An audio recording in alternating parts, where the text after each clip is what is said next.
अब्दुल की गलती ये नहीं कि उसका स्कूल गैर कानूनी तौर पर चल रहा है। उसके स्कूल के तमाम कागजात मौजूद हैं। गलती यह है कि वे भारतीय मुसलमान हैं और अपने गरीब गैर मजहबी हमवतन के लिए उनके दिल में हमदर्दी है। अब जरा इस न्यूज के हेडलाइन को देखिए। अब्दुल नईम ने 20 लाख रुपए खर्च कर गांव में बनवाए स्कूल, प्रशासन ने अवैध मदरसा बताकर तोड़ दिया। स्कूल या मदरसा, एक अफवाह ने चलवा दिया बुलडोजर। अब्दुल नईम का सपना टूटा। दोस्तों, अभी कुछ दिन पहले ही जम्मू के मेडिकल कॉलेज को बंद करा दिया गया। आरोप क्या लगे कि उसमें मुस्लिम स्टूडेंट्स ज्यादा है, और जब बंद होने की खबर सामने आई तो कुछ लोग जश्न मनाते हुए नजर भी आए। वहीं अभी कुछ ही दिन हुए हैं दोस्तों कि मध्य प्रदेश के बैतूल जिले का एक न्यूज काफी ज्यादा वायरल है। कहानी यह है दोस्तों कि मध्य प्रदेश के बैतूल जिले के भैंसदेही तहसील के अंतर्गत एक ढाबा गांव है दोस्तों। अब्दुल नईम नाम का एक शख्स है, उसने लगभग 20 लाख रुपए खर्च करके एक स्कूल भवन बनवाया। बताया जाता है दोस्तों कि गांव की आबादी करीब 2000 है, जिसमें केवल 4 मुस्लिम परिवार हैं, और गांव के सबसे करीबी स्कूल जो है वो 5 किलोमीटर दूर है। चूंकि बच्चों को शिक्षा की भारी कमी है, इसलिए नईम नाम के शख्स ने नर्सरी से 8वीं क्लास तक की पढ़ाई शुरू करने की योजना बनाई। लेकिन 3 दिन पहले एक अफवाह फैलाई गई कि नईम ने अवैध मदरसा बनवाया है और यहाँ बच्चों को अनाधिकृत रूप से शिक्षा दे रहे हैं, मतलब कि गलत तरीके से शिक्षा दे रहे हैं। गांव वालों के मुताबिक दोस्तों, एसडीएम, तहसीलदार और थाना प्रभारी जांच करने आए और क्लीन चिट देकर गए। साथ ही पंचायत से एनओसी लेने को भी कहा। अगले दिन पंचायत ने 11 जनवरी को नईम को नोटिस जारी कर भवन गिराने का आदेश दिया। जब नईम पंचायत भवन गए तो कथित रूप से उनके आवेदन न लेकर सोमवार को आने को कहा गया। नईम ने अपने स्पष्टीकरण में कहा कि भूमि के सारे कागजात पूरे हैं और 30 दिसंबर को स्कूल शिक्षा विभाग में संचालन अनुमति के लिए आवेदन जमा किया गया था, लेकिन भवन तोड़ने का आदेश दिया जा चुका था।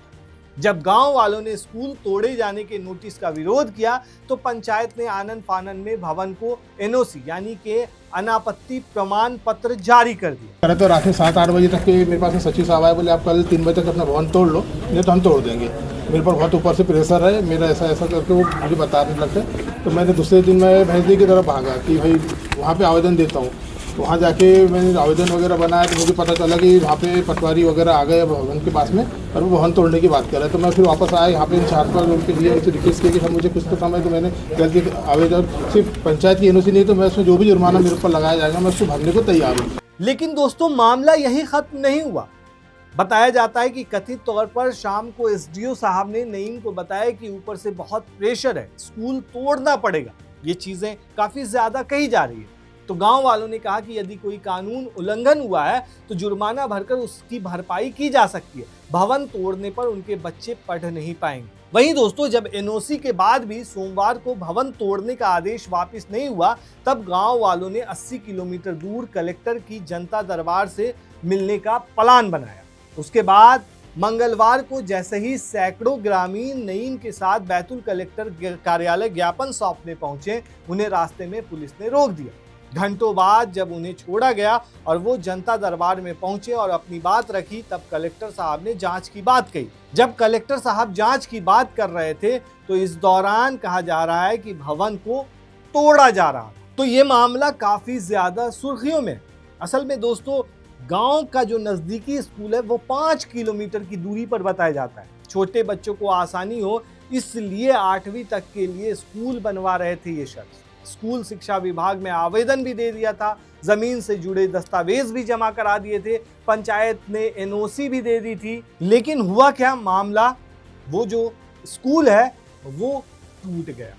ये मामला काफी ज्यादा राजनीतिक भी बन गया दोस्तों। आपने कुछ दिन पहले ही देखा होगा कि वैष्णो देवी मेडिकल कॉलेज में मुस्लिम छात्रों की संख्या ज्यादा होने पर विरोध शुरू हुआ और इसके बाद इसे बंद करने का फैसला लिया गया, जो काफी ज्यादा वायरल भी हुआ। जब जम्मू में वो कॉलेज को बंद करने का फैसला लिया गया, उसके बाद वहां के जो मुख्यमंत्री हैं जम्मू कश्मीर के, उमर अब्दुल्ला, उन्होंने क्या कहा? उन्होंने कहा कि ये जश्न किस बात का है? अगर बच्चों का भविष्य खराब करके आपको खुशी मिल रही है तो फोड़िए पटाखे। उन्होंने साथ में ये भी कहा कि बाकी देश में लोग मेडिकल कॉलेज लाने के लिए लड़ते हैं, यहाँ मेडिकल कॉलेज को बंद करने की लड़ाई लड़ी गई। आपने जम्मू कश्मीर के बच्चों के भविष्य के साथ खिलवाड़ किया। अगर जम्मू कश्मीर के बच्चों का भविष्य खराब करने पर आपको खुशी मिल रही है तो फोड़िए पटाखे। किस बात की खुशी ना आपको? जम्मू की यहाँ मतलब बाकी मुल्क में लोग मेडिकल कॉलेज लाने के लिए लड़ते हैं, यहाँ मेडिकल कॉलेज को बंद करने की लड़ाई लड़ी गई। ये आपने जम्मू कश्मीर के बच्चों के मुस्तकबिल के साथ खिलवाड़ किया। अगर बच्चों के मुस्तकबिल को तबाह करने की आपको खुशी महसूस हो रही है तो फोड़िए पटाखे। असल में दोस्तों, भारत के राष्ट्रीय चिकित्सा आयोग ने मंगलवार को गंभीर खामियों का हवाला देते हुए जम्मू के रियासी स्थित Shri Mata Vaishno Devi institute of medical excellence को दी गई मेडिकल कोर्स यानी MBBS की अनुमति को रद्द कर दिया। ये इस मेडिकल कॉलेज का पहला MBBS बैच था। इस मेडिकल कॉलेज को पिछले साल सितंबर में इसी सत्र यानी कि 2025-26 से 50 सीटों पर छात्रों के दाखिले की अनुमति दी गई। कॉलेज की इन 50 सीटों में से 40 से ज्यादा सीटों पर मुसलमान छात्रों का दाखिला मिला था। इसके बाद से ही श्री माता वैष्णो देवी संघर्ष समिति के बैनर तले कई हिंदूवादी संगठन मेडिकल कॉलेज में मुसलमान छात्रों के अधिक संख्या के दाखिले का विरोध कर रहे थे। उसके बाद NMC के जो फैसला आया, जो आदेश आया, उसके बाद हिंदूवादी संगठनों ने जश्न मनाया। वहीं दूसरी तरफ इस कॉलेज में शिक्षा ले रहे छात्रों के भविष्य को लेकर भी अब सवाल उठ रहा है दोस्तों। वहीं NMC ने जो हवाला दिया है दोस्तों, वो हो सकता है सही हो, लेकिन उसको ठीक किया जा सकता है और हो सकता है NMC ने जो हवाला दिया है उसी के बिना पे इस कॉलेज का जो MBBS की डिग्री जो है वो रद्द कर दी है। हो सकता है इसी बेस पे की। लेकिन हिंदूवादी संगठन खुश हैं और इसलिए खुश हैं क्योंकि यहाँ 40 से ज़्यादा मुस्लिम छात्र थे और वो अब पढ़ाई नहीं कर पाएंगे यहाँ, इसलिए ज़्यादा खुश हैं।